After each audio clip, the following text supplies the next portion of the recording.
Welcome to the Daily Message. On this Wednesday after Epiphany, I want to spend a moment reflecting on just the first couple of verses from the first reading for today's liturgy, which comes to us from the first letter of John. It says, "Beloved, if God so loved us, we also must love one another.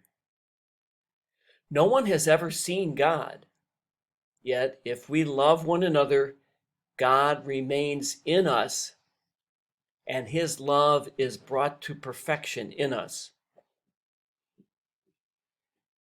I'm struck by that last sentence. If we love one another, God remains in us, and his love is brought to perfection in us.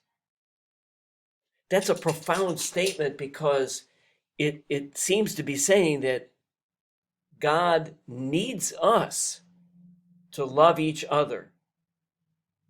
It is when we love each other that God's love is brought to perfection. God's love, in other words, remains unperfected somehow, unless and until we show God's love to each other. This is a profound thing because this is our calling, to love one another as God loves us.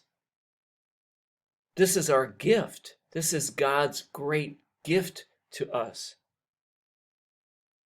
At the same time, it's also a tremendous challenge.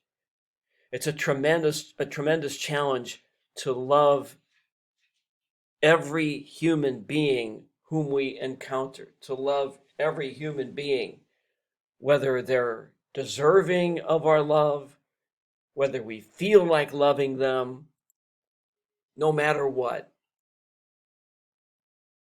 This reading brings to mind, once again, one of the most profound aspects of our Christian faith. And that is simply that the love of God and love of neighbor are exactly the same.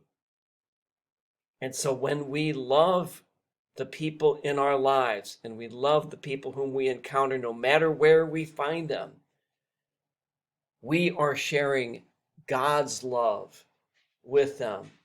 And when we do that, God's love is brought to perfection in us.